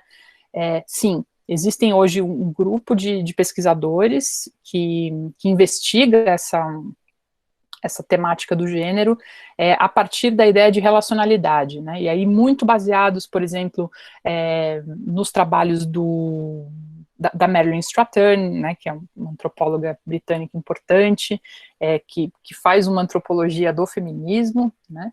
Existem trabalhos que discutem a questão do gênero a partir de noções específicas da teoria da prática, sob a ótica da violência, enfim, que trazem aí um aporte teórico necessário para a disciplina, né, e pensando o gênero não como algo que o gênero né, então, o que é gênero no Egito, né, essa pergunta os egiptólogos não estão fazendo mais, porque o que interessa para a gente é pensar como que essas relações entre homens e mulheres em diferentes níveis, né, a partir de diferentes registros, ela se dá num determinado contexto em relações sociais muito específicas. Então, a gente está partindo do princípio que você só pode pensar o gênero a partir de um aspecto relacional dentro de um contexto específico. Né? Então, não existe o masculino solto no ar que você faz download, né, o feminino completamente descolado, mas essas forças, elas estão ali mobilizadas a partir de determinados registros nesses contextos específicos. E aí, mais do que olhar para essas perguntas, né, que a gente olhou no início da aula, né, então o gênero pensado a partir do mundo divino, da realeza, das elites, né, dessas outras pessoas, em vez da gente olhar para o gênero como ele né, a pergunta que a gente faz hoje na egiptologia é o que o gênero faz, né, o que o gênero me permite entender, né, o gênero como um marcador social da diferença, o que ele me permite, o que ele faz com as pessoas para que eu entenda melhor essas relações sociais. E eu acho que aí essa mudança de pergunta, né, que a egiptologia tem feito hoje, ela muda a maneira da gente abordar essas fontes. Então, essa trajetória aqui, né, essa narrativa rápida, né, curta que eu fiz, pontual, em como que esses objetos foram investigados, quando a gente olha para essa pergunta e coloca nessas fontes primárias, a gente tem outras respostas, né, porque a gente não está mais interessado em olhar ali o que o gênero né, em termos de, nessa estátua é uma estátua feminina ou masculina, né, mas o que o gênero, como marcador social da diferença, me permite entender sobre as pessoas que produziram aquela estátua, que consumiram aquela estátua, né, que foram audiência desse objeto, e aí a gente tem uma percepção social muito mais dinâmica, né, e muito menos fixa, e que dá espaço aí para a gente pensar o Egito fora dessas caixinhas colonialistas, né, orientalistas que a gente vem destacando. Então, eu queria encerrar a apresentação por aqui, a gente cobriu essas 4 etapas, né, eu deixo aqui quem quiser me seguir no Twitter, né, dar uma olhada na minha página depois para ver outras coisas que eu tenho feito, e se ficar alguma questão que a gente não consiga explorar nessa discussão de hoje, a gente pode, vocês por favor me mandem um e-mail, enfim, a gente fica à disposição, tá bom? Então eu vou terminar aqui, vou parar de compartilhar, e eu abro para vocês agora.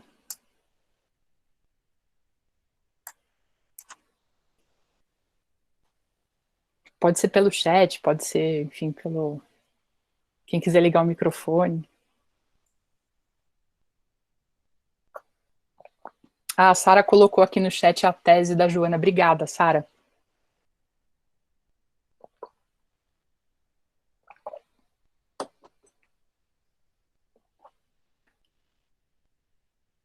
Peraí, deixa eu ver se eu consigo ler. A pergunta da Sofia. Quais são os aspectos problemáticos da obra do Said?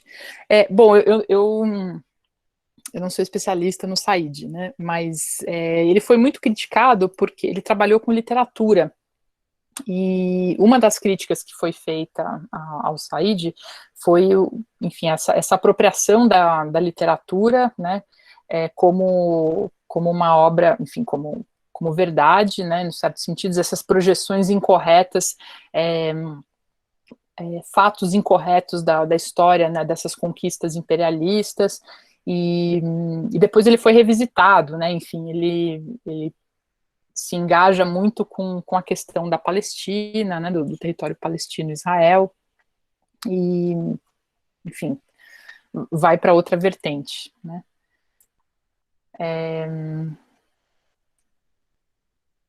Ficou alguma questão, pessoal? Foi muito rápido, algo que a gente... Eu queria deixar esse espaço... Eu queria fazer uma pergunta. Pode falar, Isa. Agora no final, Thaís, você fez essa observação sobre o gênero, né? Para mudar a maneira como a gente observa e faz as questões, ao invés de identificar como masculino e feminino, questionar o que o gênero faz. E aí eu queria que você, assim, para ficar um pouco mais claro, não sei, não sei também se minha pergunta é válida ou se ela tá clara, mas como que isso a gente consegue observar nos trabalhos de história ou de arqueologia a diferença dessa pergunta? O que muda na hora que a gente faz essa pergunta no trabalho? Porque aí a gente não vai mais só observar o que é masculino ou feminino, mas como que a gente vê isso refletido no trabalho? Dá para entender? Tá, deu, acho que sim. Se eu não responder, você me corrige. Obrigada, Isa, é uma boa pergunta essa. Eu acho que a gente tem... Eu vou dar um exemplo que eu gosto, assim, né, de um autor que está inclusive citado na bibliografia, o Uroš Matić, que trabalha com a questão da violência. Ele estuda violência e gênero nas representações egípcias. Então, em vez de colocar o gênero, né, assim como a figura do homem é violenta e, portanto, ele vai lá e esmaga os inimigos, né, que seria a visão mais, digamos, estereotipada, né. Ele pensa como é que o gênero ajuda a entender a relação, por exemplo, entre as etnias, né. Então, quando ele olha as cenas de batalha, como que esses inimigos são representados, quais elementos, como é que o gênero ajuda você a identificar certas etnias. Então certas etnias são feminilizadas, masculinizadas, né, na atitude também. Então a figura do faraó é a figura que é viril e, portanto, ela exerce um determinado tipo de violência, que é uma violência específica para ser vista em monumentos, enquanto que você tem outras violências, né, que tem outros registros. Então, por exemplo, se a gente trouxer isso para o trabalho que eu faço, né, que é com espaço doméstico, em vez de você olhar o que é um espaço feminino e masculino com base na decoração daquele ambiente, ou porque tem um pote que significa que alguém cozinha, logo a cozinha, logo aquele espaço é uma cozinha, e logo aquela cozinha é um espaço feminino, né, que é o que a Lynn Maskell fez em alguns trabalhos. Quando você pensa o que o gênero faz, você entende quais são as atividades sociais, não em termos de identidade, mas em termos de você olhar esses objetos e esses espaços dentro de uma dinâmica. Então, determinadas horas do dia, esse espaço é ocupado por homens ou mulheres de determinadas idades, que fazem atividades diferentes, e como é que essas pessoas negociam esses espaços, ou esses objetos, né? Esses objetos são usados sempre da mesma forma, pelas mesmas pessoas? Não sei se ficou... Não, era isso mesmo, ficou bem claro. Obrigada. Imagina. Mais alguém, pessoal? Eu me controlei para não falar demais, para a gente poder conversar. Ah, tem uma pergunta aqui da Andrea. Por que iniciativas como a da Rihanna não podem ser vistas como reverência ou homenagem a essas personalidades ou a culturas, e deixarmos de lado a apropriação no mundo globalizado como o nosso? Olha, essa é uma pergunta importante, mas ela é uma pergunta que ela é muito fácil de ser feita por quem está de fora, né? Como nós estamos aqui no Brasil. Então, para pegar o exemplo da Vogue, por exemplo, com a Rihanna, nos Estados Unidos, né, em que existe o movimento negro é bastante articulado, né, e ativo dentro das comunidades acadêmicas, em que os estudos da antiguidade têm uma tradição em alguns lugares, bastante afrocentrada, né? Então, o Egito é uma civilização africana, o Egito é uma civilização negra. Se você fala isso para um egípcio hoje, né, que mora o Egito hoje é um país árabe, né, de língua árabe e muçulmano, né? Eles seguem, em grande maioria, a tradição do Islã, apesar da presença de alguns coptas cristãos. Eles não se identificam com esse Egito africano que os Estados Unidos levanta, né? E aí a pergunta que a gente pode fazer é, então, de quem que é o Egito, né? O Egito é dos egípcios que estão lá hoje ou é dos negros americanos que se identificam com essa ancestralidade, né? E a gente poderia estender essa pergunta para o Brasil, né? Quando a gente põe o pessoal para cantar o Faraó no Carnaval da Bahia, por exemplo, né? Quem que tem o direito de se apropriar dessa história? E aí eu acho que essa é uma pergunta importante, mas eu acho que ela não tem uma resposta final, porque essas coisas justamente estão em negociação, e acho que aí a força, né, dessa imagem do Egito, como isso é importante para a gente hoje, porque, por exemplo, a boneca da Cleópatra não pôde ser feita com o nome Cleópatra, foi Alice Taylor, né, a boneca da Cleópatra, se você botar na Amazon, é a boneca da Cleópatra, Liz Taylor, né, porque a Cleópatra para alguns é negra. Então, esses elementos de identificação e de apropriação do passado, eles têm um viés político muito, muito claro, né? E aí eu acho que é interessante a gente observar quem é que está liderando as narrativas, né? E mais do que... Eu vou falar da minha posição aqui como pesquisadora, né? Mais do que dar o veredito de que essa narrativa é melhor ou pior, me interessa ver como é que elas são negociadas, né? Quais são os elementos que elas acionam, né? Os elementos históricos dos quais elas se apropriam, quais são os elementos que essas narrativas mobilizam socialmente, né? Que grupos sociais estão sendo visibilizados em detrimento de outros, e eu acho que aí você tem uma situação muito interessante.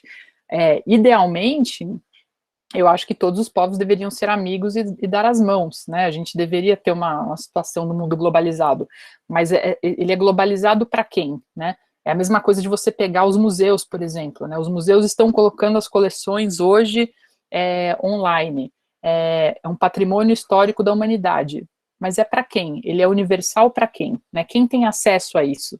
Quem que define o local que vai ser feito, como que vai ser exposto, como que vai ser divulgado, para quem vai ser divulgado?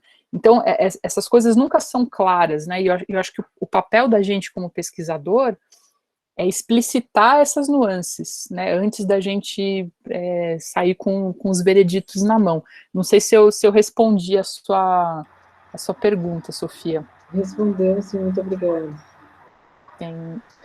Tem vários problemas, exatamente, o esvaziamento dos símbolos. Tem uma outra pergunta aqui. Você tratou muito dos artefatos estéticos usados por mulheres faraós para simbolizar o poder. Existe relato desse papel invertido na cultura material?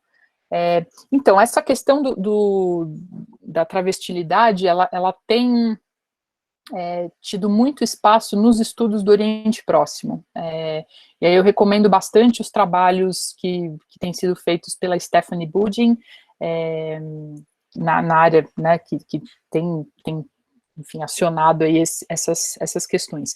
No Egito, a gente tem muito mais uma sobreposição de elementos que são femininos e masculinos, como eu disse, claramente femininos e claramente masculinos, sobrepostos nas divindades.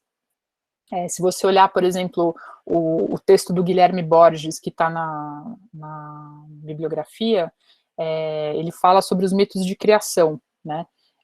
Como o Deus criador tem todos os elementos em si para criar tudo, né? Para criar o universo. O que eu quero dizer com isso é que a gente tem um tipo de fonte muito específico que fala dessas sobreposições de elementos. Se você me perguntar assim, Thaís, então você está dizendo que não existia o cross-gender, né, a pessoa que se transvestia, né, no Egito Antigo, provavelmente existia, a gente não tem fontes para isso. E as fontes que a gente tem, que falam dessas sobreposições de gênero, elas são muito associadas ao mundo divino, né, e a essas narrativas da criação. E aí eu acho que um exemplo muito interessante para pensar essas sobreposições também é o texto do professor Richard Parkinson, que está na bibliografia, que fala sobre a questão de uma tumba, né, do Knun-Hotep, agora esqueci, acho que é esse mesmo o nome deles, que eles estão juntos, né, e aí, então o primeiro casal gay, né, do Egito, né, acho que é importante pensar que eles não operavam com essas mesmas categorias que nós, né, o que não significa dizer que não existia a homossexualidade masculina ou feminina, né, mas como é que isso aparece nas fontes? A gente não tem esse registro. Tá claro? Oi. Oi. Desculpa, não sei se eu Não, imagina, mas pode falar. Eu queria fazer uma pergunta. Vai parecer um pouco contramão do que você apresentou para a gente, mas, na verdade, eu fiquei curiosa sobre o que, digamos assim, academicamente se tem mais falado ou estudado sobre a figura da Cleópatra. Por quê? Porque a gente é tão, assim, saturado de imagens produzidas sobre ela, né? Toda essa coisa de cinema, mas não só isso, também tem aquelas pinturas meio renascentistas do século XVIII, XIX, que ela aparece como uma mulher branca, ocidental, assim, tem muitas imagens dessas. E aí eu fiquei pensando, nossa, mas a gente lida com um maço de imagens sobre ela, e eu tenho a sensação que digamos assim, o mais próximo que se pode pensar sobre ela no Egito ao qual ela pertenceu, digamos assim, eu quase não conheço. Aí eu fiquei curiosa quanto a isso. Tá, excelente pergunta, Thaís. Deixa eu só colocar aqui o nome da autora. É a Stephanie Budin, ela está na bibliografia. Bom, sobre a questão, eu dei um curso agora há pouco sobre gênero, e a gente teve uma das aulas falando sobre a Cleópatra, né? E aí eu mostrei para o pessoal as 3 representações da Cleópatra clássica. A representação da Cleópatra egípcia pelos egípcios, essa imagem que a gente tem da Cleópatra helenística, né? E, enfim, as pinturas depois que a gente tem, e aí todas as figuras da Cleópatra no cinema, desde a Tedabara, né, até a Mulher Maravilha, agora a Gal Gadot, né. E aí a pergunta que eu fiz para o pessoal é assim, quem dessas mulheres se parece mais com a Cleópatra, né? E se a gente olha a imagem grega da Cleópatra e a imagem egípcia, elas são absolutamente diferentes, porque elas são imagens que respondem a convenções de representação visual muito específicas. Então a gente pode botar qualquer uma ali, que elas não vão se parecer com as Cleópatras originais, né? E o meu ponto é que dizer que a representação da Cleópatra ela é mais importante para a gente do que para os egípcios, porque essas representações elas atendiam a registros, a convenções muito específicas. Então isso é um problema para nós, né? Isso não era um problema para eles. Se você me disser assim, então tudo bem representar a Cleópatra que nem a Liz Taylor, né? Eu acho que é muito problemático ter a Cleópatra como a Liz Taylor, né? Branca, de olhos azuis, né? Com o sutiã da Madonna, né? Como eu digo. Porque essa é uma representação dos anos 60, aquela maquiagem carregadíssima nos olhos é a maquiagem da Brigitte Bardot, né, de todas as atrizes dos anos 60, e não das egípcias, né, aquilo ali a gente fez um update no que a gente entende que deveria ser egípcio, né, então existem estudos hoje sobre a Cleópatra, esses estudos eles não estão preocupados única e exclusivamente com a representação, né, como a gente vê, assim, esse debate, né, se a Cleópatra é negra ou branca, né, os egípcios não operam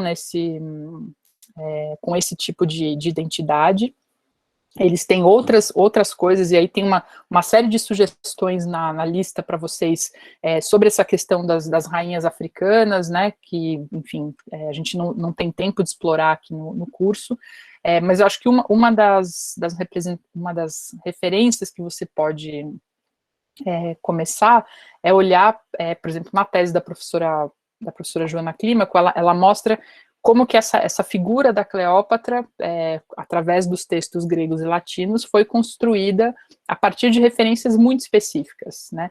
A Cleópatra é a anti-romana, né? Ela é a anti-Roma. A propaganda de Augusto na poesia, na literatura, ela é toda para demonizar a Cleópatra, né? Se você pega os textos egípcios falando da Cleópatra, você tem coisas muito diferentes. Então, eu acho que a tese da professora Joana é um bom ponto de partida, e aí, a partir dali, depois, se você quiser me mandar um e-mail, eu te passo coisas mais específicas, se você quiser aprofundar. Pode ser? Perfeito, obrigada, viu? Imagina. E pela aula, muito legal. Ah, que bom, obrigada. Tem mais uma pergunta aqui, falando da Beyoncé. Eu não sei direito apontar, mas ela falou de um debate sobre as esfinges não terem o nariz, porque era um nariz de traços negroides e os europeus destruíram de propósito. Não, não, isso é sensacionalista, não. Existe uma outra questão aí, né, ela teve um episódio tenso com o Zahi Hawass, que foi ministro, né, de antiguidades, e, enfim, tem questões. Mas a questão da apropriação cultural, eu acho que ela, voltando à questão que a Sofia, né, não, desculpa, foi você mesmo que falou, né, Sofia, desculpa, voltando àquela questão que você tinha feito, eu acho que isso passa por outros problemas, né, a quem pertence esses artefatos. Deixa eu ver aqui, não, agora é a pergunta da Sofia, peraí, gente, deixa eu botar o óculos, porque foi a Beatriz que perguntou, né, desculpa, Beatriz. Bom, aí uma pergunta da Sofia. Tive a oportunidade de ver uma série de sarcófagos no Museu do Louvre e percebi que existe uma transformação visual na estruturação desses. Uhum. Sim, a Cara Cooney, quem faz estudos sobre caixões, né, acho que o grande nome dos estudos de caixões hoje é o professor John Taylor, que é do Museu Britânico, é o maior especialista, até onde eu conheço, nesse tema, e a Cara Cooney tem feito um estudo, os artigos científicos que ela produziu são sobre os estudos de caixões e sobre as questões de gênero.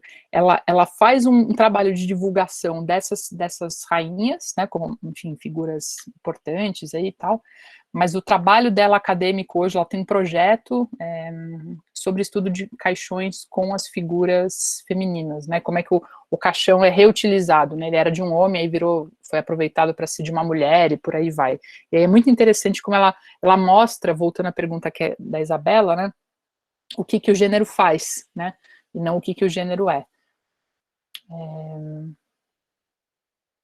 Mais alguma questão? Não? Oi, Thaís, boa noite, Oi. Licença.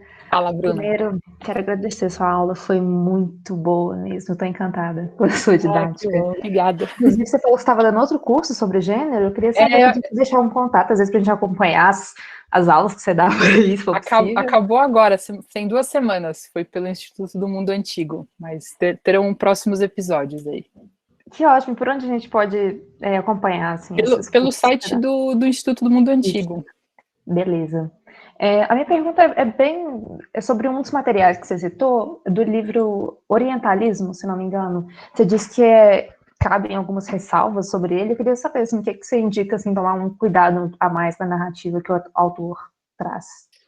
Acho que a crítica que o Said sofreu foi em relação ao, como eu disse, né, algumas questões sobre a forma como ele trabalhou com a literatura, que ele foi bastante impreciso, com alguns episódios da história, né, digamos, do século XIX, mas eu acho que para a egiptologia o recado dele é claro, né, assim, a gente não pode transformar o Egito nessa terra fantasiosa que enfim, é quase a Ilha da Fantasia, né, assim, é o Egito dos filmes, né, o Egito não é isso, né, ele o que a gente fez, na verdade, e isso que o Said chama a atenção, é que o cinema se apropriou das pinturas do século XIX, né, especialmente da Academia Francesa, aqueles, estou pensando aqui, por exemplo, Delacroix, né, enfim, que tiveram trabalhos muito específicos sobre o Oriente, fantasioso, né, que vem desde o Renascimento e tal, né, e o cinema projetou isso, né, o cinema colocou as pessoas se mexendo, né, e som.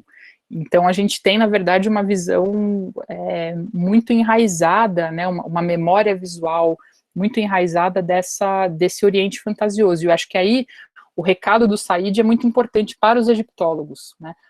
É só olhar a maneira como algumas pessoas vão fazer trabalho de campo no Egito, entendeu? O pessoal vai fantasiado ou de Indiana Jones ou como se tivesse pit helmets, né, na cabeça, enfim, andando como se vivesse ali no cenário do paciente inglês, né? É complicado, né? O Egito não é isso, né? O Egito é um território independente, que inclusive tem feito aí um esforço, né, para se apropriar da sua história de forma muito explícita, né? Quem viu a parada sobre as múmias aí recentemente deve ter acompanhado. Então, mas acho que o recado do Said é importante. Acho que ele é uma leitura essencial para quem trabalha com o Egito. Ótimo, obrigada. Imagina.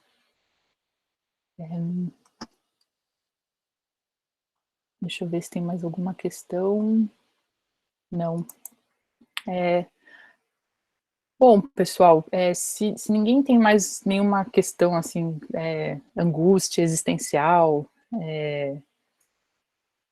que queira conversar ou perguntar, acho que a gente pode encerrar, né? Eu fico à disposição para questões por e-mail, depois, se vocês quiserem, outras referências, mas aproveitem as referências que eu passei e também as páginas, né, de internet que estão sugeridas ali na lista bibliográfica, que eu acho que vocês vão ter, vai ter bastante coisa para se divertir, tá bom? Então, eu queria agradecer bastante, espero que vocês fiquem bem, que vocês se cuidem dos familiares e que a gente consiga atravessar aí esse período, né, difícil para todo mundo, tá bom? Até a próxima, então, e é isso. Vou parar de gravar aqui, pelo menos. Aí, obrigada, Thaís. Foi muito boa a sua. E também só ressaltando, né, para quem quiser acompanhar também as